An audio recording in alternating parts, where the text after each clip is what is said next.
Shit, man, I stay fit, man. You did? Yes, sir. And it's not tucked in. This is tucked in. Yeah, today, March 1st, 2025. Y'all gotta stop capping on me, man. The only reason I look overweight in that picture is because I had on like 3 sweaters. Errol Spence Jr. has officially kicked off preparations for his highly anticipated rematch, with Terence Crawford revealing on social media that he's back in grind mode as speculation explodes around their second showdown. The two former welterweight champions have dominated headlines in recent weeks, especially after Crawford questioned Spence's Hall of Fame credentials, sparking fresh tension between rivals with controversy. Heating up and pride on the line, this rematch is shaping up to be more personal, more intense, and potentially even bigger than their first clash. Man, we working, man. We working. You know what I'm saying? He ain't wake me up from a run. Nah, bro. Nah. Hey, going on vacation, not bringing your running shoes. It's like going on a dinner date and not bringing your wallet, man. Oh, man.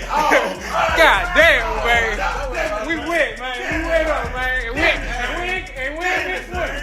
The rivalry heated up after Errol Spence Jr. took the comments personally and called out Terence Crawford for a rematch, though Crawford seems more focused on a potential fight with Canelo Alvarez. Still, in today's boxing world, where Turkey Alashik holds major influence, a rematch remains possible. Their first bout ended brutally as Crawford dominated and stopped Spence in the 9th round. Now Spence is back in training, showing his shape and preparing to face the same opponent that sidelined him for 2 years, this time with a new trainer after parting ways with Derek James. I talked to Errol, I was like, man, I apologize, not for what I said, but for how I acted. Because I don't believe in apologizing.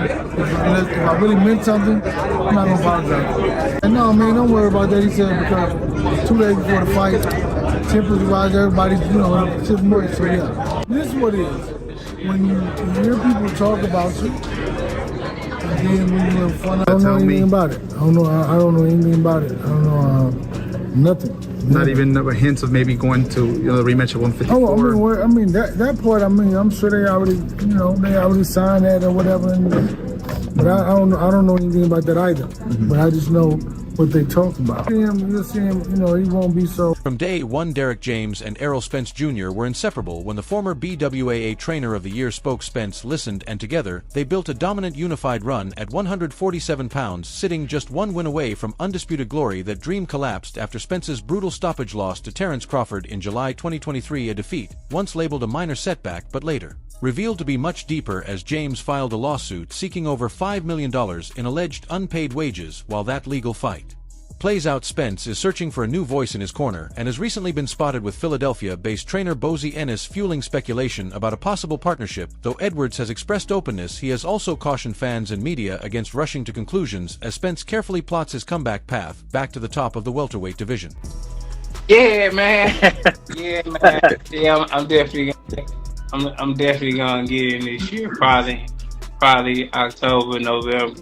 Yeah, you gotta wait to hear from me. I'm looking for I'm looking for a coach right now. So I'm gonna hand you like you're not people, and so he said what he said or whatever. But and then even afterwards, he said really, I'm just like, I shouldn't have. Nothing is official yet, as Derek Bozy Ennis told Mill City Boxing that he and Errol Spence Jr. are simply cool and only trained together briefly while Spence was in Philadelphia handling business. He made it clear Spence has not chosen a new trainer and no decision has been made, though Ennis admitted he would be honored if Spence ever trusted him with his career. Ennis has quietly built a strong stable featuring fighters like Caleb Plant, Julian Williams, and Kyrone Davis, and has long admired Spence. From afar, he is also curious to see how Spence performs at 154 pounds and believes that if they ever teamed up, it would not be about technique, but about the mental side of the game and what is happening between Spence's ears. So yeah, I got a few names in the hat. I'm out, working with people and trying to see who I mess with. And I had some news real soon. I try to stay low as possible. So drained, you won't be so depleted or whatever. I mean, you'll see, that wasn't the issue. You know what I'm saying? Crawford fought a good fight. He had a great game plan, right? And so give it to him by his coach.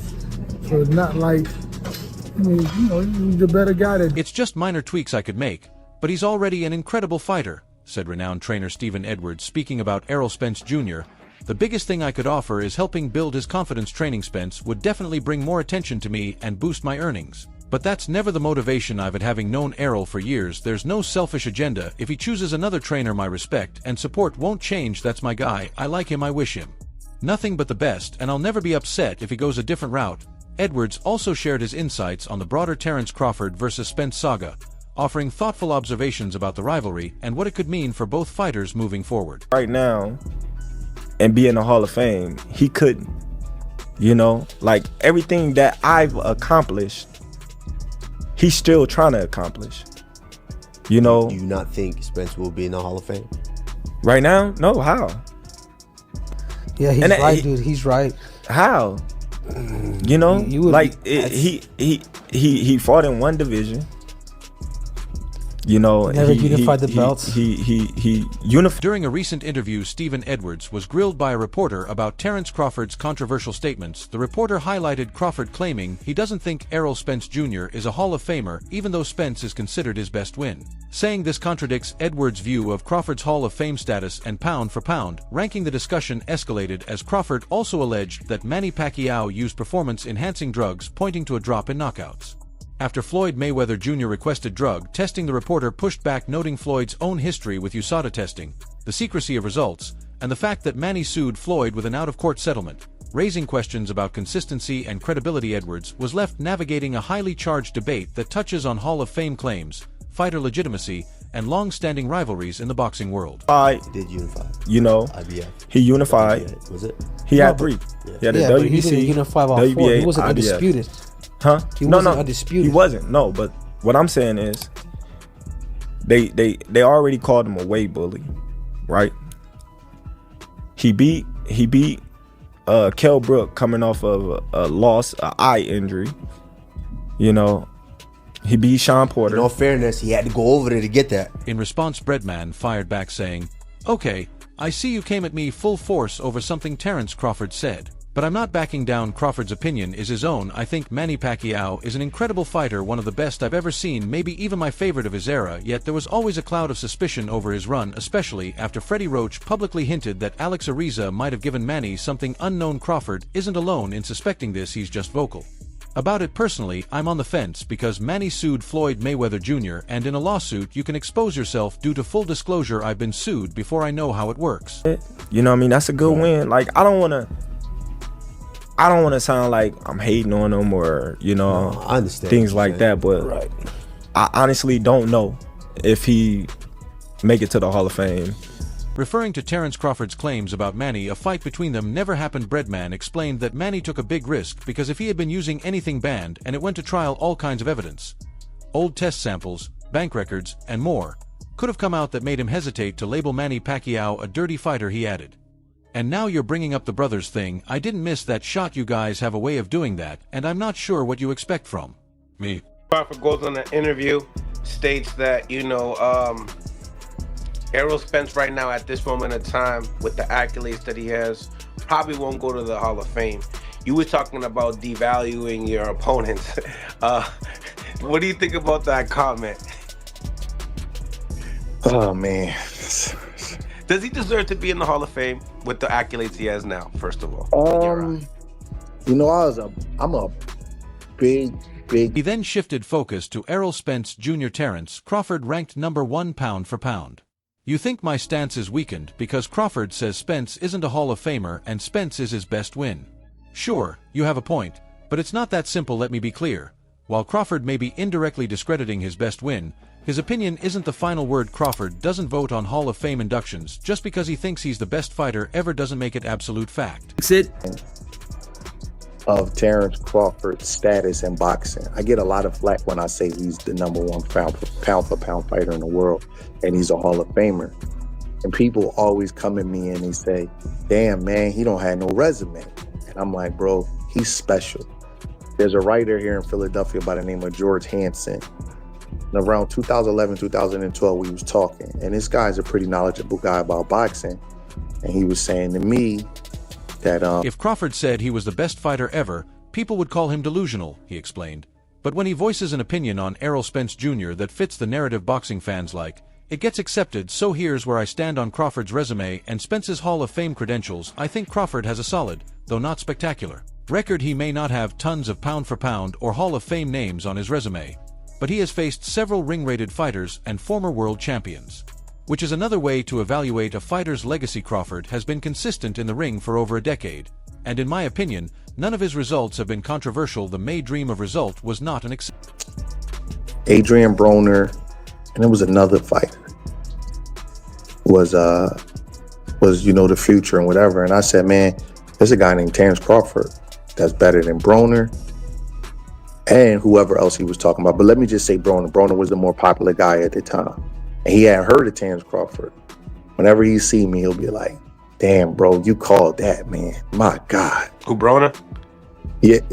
No, I wasn't saying nothing bad about. Stephen Edwards added that Terence Crawford also avoided a few fights in his career. I don't give him full credit for the fighters he missed, but I don't hold it against him as much as I would with someone blatantly ducking a threat. Crawford doesn't have any obvious ducks. Some might argue he should have fought Boots Ennis or Virgil Ortiz, but it hasn't reached that level. Talking about the Crawford-Pacquiao fight that never happened, Edwards pointed out that Crawford never faced Manny while they were at top rank, and that wasn't on him. I can't blame him. Similarly, he never fought Danny Garcia or Keith Thurman because they were with PBC, but he did face Shawn Porter and Errol Spence Jr.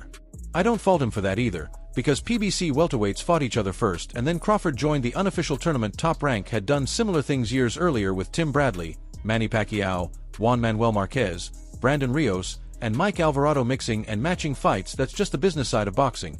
So while I won't give Crawford credit for fights he didn't take, I also can't blame him for the ones he couldn't. Saying, yo, it's another guy at those weights that's actually better than him. It's going to be way better than him. Watch and see. And it was Terence Crawford. So he hadn't heard of Terence Crawford like in 2011, 2012. So we having this conversation. He's like, damn, like you called that. I had seen like some video of Crawford and I got cool with Red and Bomac. And I'm like, damn, this dude's the real deal. So fast forward, I always get a lot of flack for my high praise. He then addressed Terence Crawford's Hall of Fame status, admitting Crawford is a first ballot Hall of Famer, but questioning if he's reached the same tier as Floyd Mayweather Jr. or Manny Pacquiao yet. Crawford stopped both Spence and Porter, and in my opinion Spence was the best welterweight of that PBC crop. He said, Crawford is a legitimate great fighter. First ballot Hall of Famer, he's won his super fights titles from 135 to 154, unified 2 divisions, and became ring champion in 3 divisions. He's undefeated in title fights. His Hall of Fame claim is clear at this point. We just need to see what tier of greatness he lands in. I don't rank him over Leonard or Mayweather, but his career is still ongoing, so time will tell. Turning to Errol Spence Jr., he offered a comparative analysis. Spence has had an excellent career, but the question remains, is he a Hall of Famer? Let's examine top welterweights since 1980, see who made the Hall of Fame and who didn't, and compare their careers to Spence's. Of Crawford's ability as a fighter. So, you're right. I can't even deny it. Crawford did devalue his best win by saying Errol Spence is not a Hall of Famer. I'm not going to say I wish he didn't say it, because he could say whatever he wants and that's his opinion. But it is kind of weird that I've always thought Crawford was a great fighter. I've always thought he was a Hall of Famer for the last few years. And obviously Errol Spence is his best win. And for him to come out and say that his best win is not a Hall of Famer. Since 1980, fighters like Carlos Palomino, Pepino, Cuevas, Roberto, Duran, Wilfredo Benitez, Sugar Ray, Leonard, Tommy, Hearns, Donald Curry, Buddy McGirt, Pernell Whitaker, Felix, Trinidad, Oscar de la Hoya, Shane, Mosley, Tim, Bradley, Floyd Mayweather Jr., Miguel Cotto, Manny Pacquiao have made the Hall of Fame. On the other hand, top welterweights like Marlon Starling, Vernon, Forrest, Ike, Cardi, Melvin, Taylor, Zab, Judah, Simon Brown have yet to make it. Based on these comparisons, Errol Spence Jr. wouldn't look out of place in the Hall of Fame, while legends like Leonard, Duran, Hearns, Mayweather, Trinidad, De La Hoya, Whitaker, and Pacquiao occupy a special tier. The next tier includes Cotto, Benitez, and Mosley. Then comes Curry, Cuevas, Bradley, and Palomino. In Edwards' view, Spence ranks above Cuevas and Palomino and is nearly on par with Curry, Bradley, and Mosley. All of the people that give me shit about his resume, they like, I have friends call me up like, see, I told you overrating him. Even he say Earl is not that. And I'm like, damn. I guess I gotta keep my mouth shut, because if he say it, he is devaluing his best win. Listen, Terence Crawford's a smart guy. He's very successful. He made a lot of money. And he don't have to agree with me, but I just think that fighters should not put down their opponents, because when they It's tough to compare Wilfredo Benitez and Miguel Cotto to Errol Spence Jr. since they achieved more in multiple weight classes, while Errol has stayed at welterweight his entire career, Edwards explained. I also believe Errol did more than Vernon Forrest, whose resume outside of Shane Mosley is thin. We also have to consider Sean Porter, whom Errol defeated head-to-head. Looking objectively, Edwards noted that Errol was a champion for 6 years, reached what he believes was number 4 pound for pound, unified 3 belts, and scored big wins over Kell Brook, Porter, Danny Garcia, and Mikey Garcia. Based on all of this, Errol has a legitimate claim to the Hall of Fame. He may not be first ballot, but his case is solid, Edwards said, adding that natural factors and timing have affected Spence's Hall of Fame prospects. It lessens the accomplishment. But if that's how you feel, that's how you feel.